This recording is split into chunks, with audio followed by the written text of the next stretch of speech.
Rhea Ripley has a medical condition. An ExWriter speculated on Vince McMahon, Naomi sends shots at WWE, and many other topics. Please don't forget to leave a like on the video, subscribe to the channel, and push that notification bell for daily wrestling videos. I'm KB the Mark from WBP TV, and this is your wrestling report for July 10th. Now without further ado, let's cue that intro. I'm a visionary, revolutionary. I'm a visionary, revolutionary.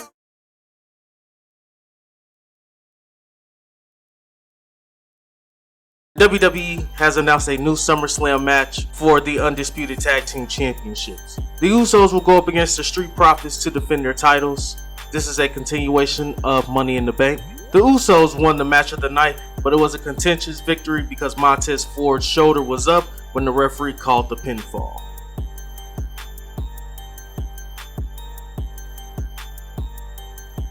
Three-part docuseries to debut week of July 1. Docuseries about the pro wrestling icon's last walk down the aisle, narrated by the Hootie and the Blowfish singer and Grammy Award winner Darius Rucker, coming to Ric Flair's LastMatch.com and Fight.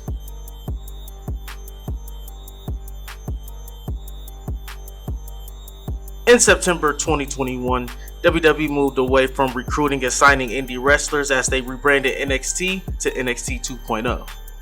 Along with the NXT product and presentation changes, they shifted their focus to recruiting younger and bigger athletes instead of established independent wrestlers.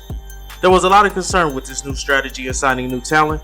Although there have been success stories such as NXT champion Braun Breaker, the son of Hall of Famer Rick Steiner, WWE might be signing indie wrestlers again instead of only scouting college athletes and training them as pro wrestlers.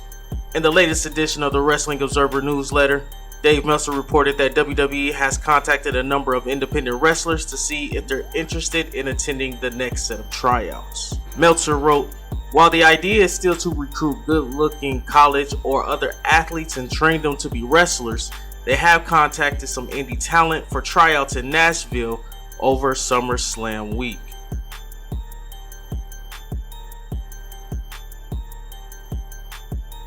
It was announced that the Bloodline will take on Matt Riddle and the Street Profits when Raw returns to Madison Square Garden on July 25th.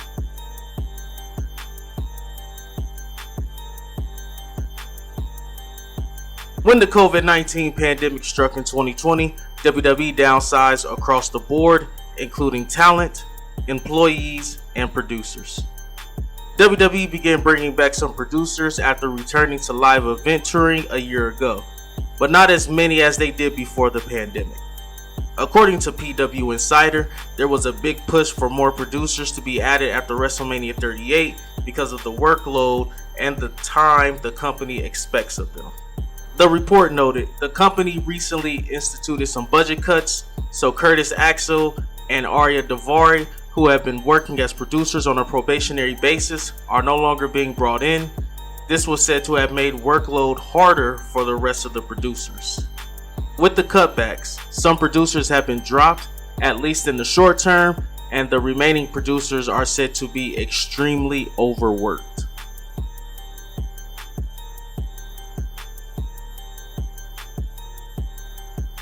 Denise Salcedo is reporting that Netflix documentary on McMahon has been pulled. It was also stated to her via a source that the project was already in deep post-production and talent interviews were done months ago. Obviously, a lot of money will be lost on this project.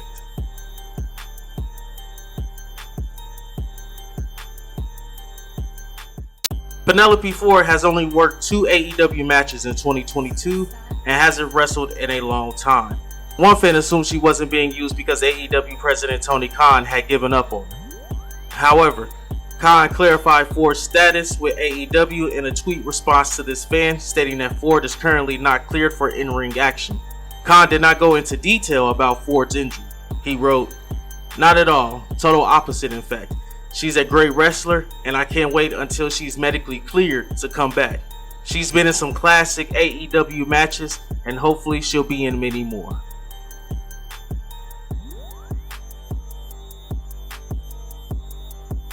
Warlow was asked what was going through his head before his match with Scorpio Sky, where Warlow won the TNT Championship. Honestly, I'm normally extremely nervous and on edge, and I guess I have tunnel vision like focus. Before the match, I was actually much more calm than usual. I don't know why. Warlow continued. Cash gave me a pretty nice pep talk right before, so that might have calmed my nerves. Cash and Dax are always helping me out. Those guys are phenomenal. So I think Cash got in my head a little bit. He reminded me to breathe, have fun, enjoy the moment, and really absorb it. He said, tonight's going to be one of those nights that you want to remember forever. So make sure you go and absorb it so you can remember it. I really tried to do that, and I felt like I did do that. Oddly enough, it was the most comfortable I felt in the ring.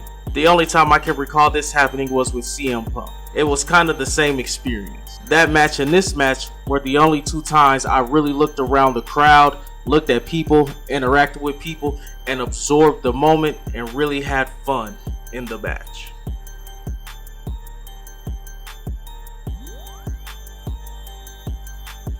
WWE star Rhea Ripley revealed on social media that she is wearing a heart monitor. The device is typically worn to monitor potential heart irregularities. Ripley has been out of commission since the WWE Raw episode on June 6. She won a fatal 4-way match to earn a shot at Bianca Belair's Raw Women's Championship at the Money in the Bank Premium Live event, but the match was cancelled due to Ripley's inability to wrestle. Ripley was injured in the fatal 4-way after being hit in the face with the knee. She later revealed that she had suffered a brain and jaw injury. The brain injury is thought to be caused by a concussion, but she has not elaborated.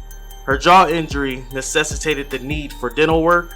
We were not aware of any heart problems with Ripley prior to today, but we at WBP TV wish her the best and a speedy recovery.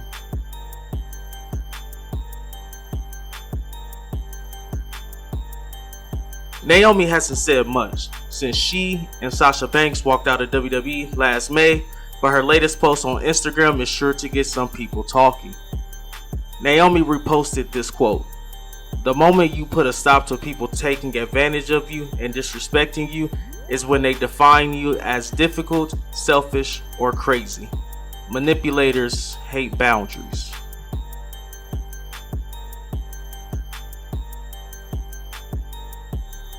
Dave Meltzer and Garrett Gonzalez covered the recent Vince McMahon allegations published in the Wall Street Journal on Friday. As was noted in the article, at least one of the accusers was a former talent who later received a massive $7.5 million settlement after allegedly being coerced into giving McMahon oral sex. Dave Meltzer said he recently spoke to writers who were in the company in the mid-2000s, and there were some who were suspicious about certain talent getting pushed very quickly after signing with the company. Meltzer said, "I talked to some writers from that era, one in particular, for a long time today. And they would say that sometimes Vince came in and it was like, you gotta start pushing this woman.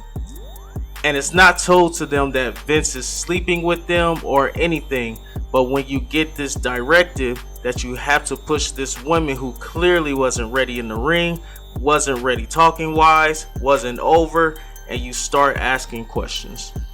Most of those questions would later lead to those same answers. This has not been anything new."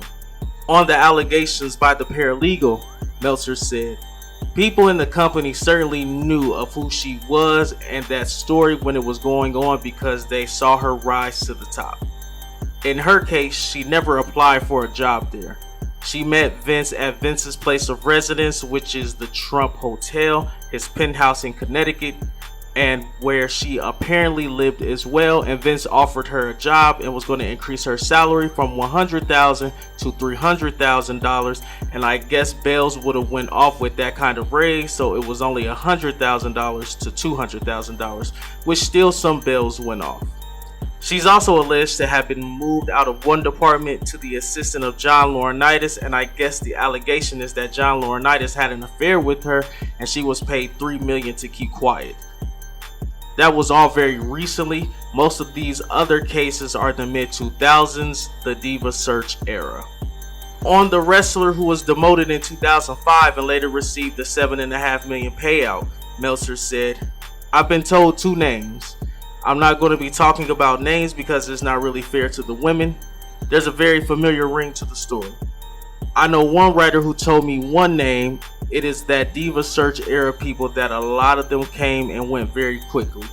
They were brought to the main roster because they looked good in bikinis and then they were gone. It's a really ugly situation when you think about it."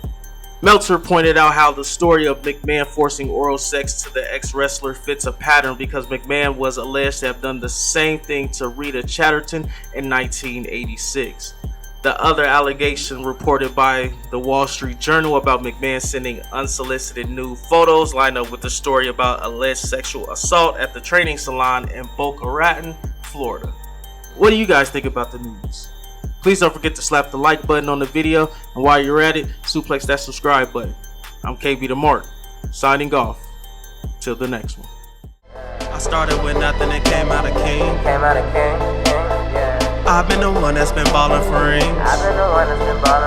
It's been me and my team and we chasing the green.